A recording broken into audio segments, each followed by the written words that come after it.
Is Andrew Tackett, the welterweight champ, the younger of the two, both coming in at 5'10". The Brazilian, Renato Canuto, taking on the American, Andrew Tackett. I cannot wait. Let's get this going, Justin Bernard.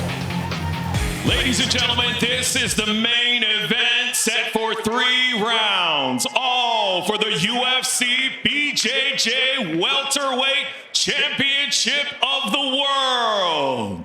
Presented by Fight ID. Ready for next level fandom? Claim your Fight ID now to experience the ultimate fan rewards. Follow Fight ID on X or visit fight.id. Introducing to you first in the blue corner, with an official weight of 169.5 pounds. Out of Hybrid Jiu-Jitsu, São Vicente, Brazil, by way of Las Vegas, Nevada. Renato, the Hybrid Canuto. And in the red corner, weighing in at 168 pounds, out of Fight Factory, Austin, Texas. He is the undisputed UFC BJJ welterweight champion of the world, Andrew Tackett. And when the action begins, your referee in charge, Jason Herzog. Buddy, you ready? You ready? Fight! Renato Canuto rolls into the ball in the blue, immediately shoots and gets the takedown of Andrew Tackett in the black and red. Yeah, that was beautiful. Just a blast double. Just blows Tackett right off his feet, but Tackett bounces back up. Now he's on the front headlock. He's getting a pick single of his own, and look at the arm throw from Canuto. It is fireworks right away, guys, and you can see Canuto already in on this Kimura. I don't even know how to call that. I mean, that was just everything. I've had enough caffeine tonight to keep up with the pace. That was everything. Both of these guys anticipated that start. They knew there'd be fireworks, and for Canuto in the blue, he said, the key for me here tonight is I can't back down. Andrew Tackett, he's like a bulldog. He can smell fear. He said, I have to be able to be up to the test against him. Well, that was right away. He jumped on that double leg right away, and Tackett, like a cat, just was able to regain his balance and get back on top, find themselves in a crazy scramble. Now they're here. Yeah, and Canuto's still staying committed to that Kimura, but you can see Tackett with his left arm. He's reaching behind Canuto, trapping the bicep. Look at him. He's going to use that to sit to a back control. Brilliant. Canuto doing a good job scraping his shoulder blades away. It's going to end up on top here unless Tackett can get up to full mount, and Canuto using that right butterfly hook to prevent that from happening. Canuto looking for a waiter sweep right here. It looks like I don't really have a good vantage point.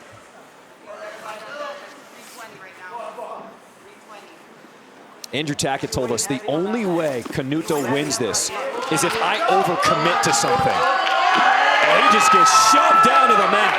And look at the way he's able to sprawl and get up to this body lock and almost gets behind Canuto. But the slope stopped him from doing that. Now he ends up with the full guard of Renato Canuto. Renato operating from a full guard right now. Sorry, Dean. Go ahead. No, I was going to say, the one thing Canuto said was that he has more ways to win. He knows how dangerous Tackett is, but he says, and he feels like he has more ways to win from different positions. Let's see, maybe Tackett backstep pass here. Try to backstep with that right leg.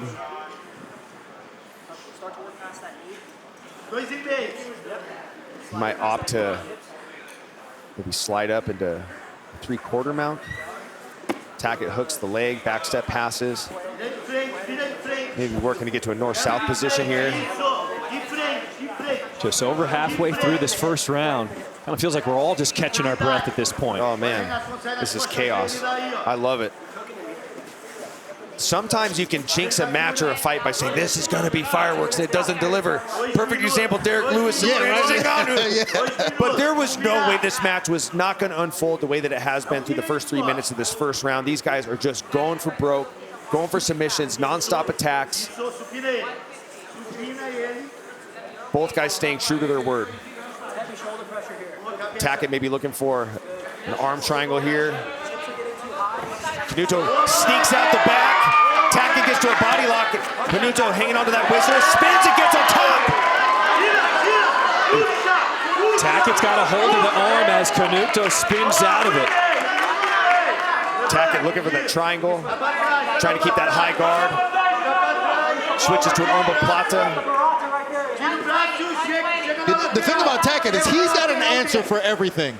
No matter where it seems to end up, he's always still working on something. Canuto looking for that stack pass, maybe looking to backstep and get to a crucifix, maybe get to an inverted triangle here. Tackett sniffs it out, postures his way out. One thing we saw from Renato in his match with Oliver Taza was his ability to not be so high-flying and dynamic, to play a more positional game, to work more passes, to just control positions a little bit better. Maybe he's going to try to implement that if Tackett can give him the time to do that, but I don't see Tackett being the type of competitor to slow down at any point in this match, which will make it hard for Canuto to implement that kind of game plan. Well, he's not going to slow down until he gets to positions like this. He doesn't slow down until he makes sure he secures a position. North-south, where he's got coverage over Renato Canuto's hips. But he's looking for that Darce choke right now. He might have it. Renato's keeping his back flat to the mat, but now Tackett staying committed to it. Renato's in deep trouble right now, 15 seconds left. He might have it. Canuto holds up now, there's the top! And still, the welterweight champion of the world, Andrew Tackett, in his first title defense, is victorious with a finish here in round one. That was incredible, man. He stayed committed to the Darce choke, and you can see Renato tried to go flat to his back, tried to go flat to his stomach, tried to create any little window where he could maintain his breath. And while one could say, well, there was almost only 10 seconds left, well, guess what? When you're stuck in a Darce choke, which I maybe be a little too familiar with, that window closes really fast. And you don't even realize how much time is left. It's such a claustrophobic feeling that you just want to get out of it. And like I said, Andrew Tackett has an answer for everything. No matter what the defense was that Canuto tried to use, he stuck with it, he stayed with him, and that was a wrap. This replay is brought to you by Hayabusa, honoring jiu-jitsu, your dedication, and your journey. Walk us through this finish, Dean. Yeah, he's got good coverage over the hips in this north-south position. As Canuto tries to get out, he locks up this Darce choke. You see, and then he rolls through as Canuto tries to roll out. He stays with it. He almost tries to get to his feet, but he stays with it. And there it goes again. You see Canuto trying to create a little bit of space, trying to get flat, trying to get his elbow back to where he can get out of it, but Andrew Tackett is not having that. Puts him on his back here, creates the angle, gets over to mount, and with that mount, that's what it was. 10 seconds left. Canuto just could not find an escape out. Andrew Tackett. Ladies and gentlemen, referee Jason Herzog calls a stop to the match in round number one, declaring the winner by submission via Darce choke, and still UFC BJJ welterweight champion.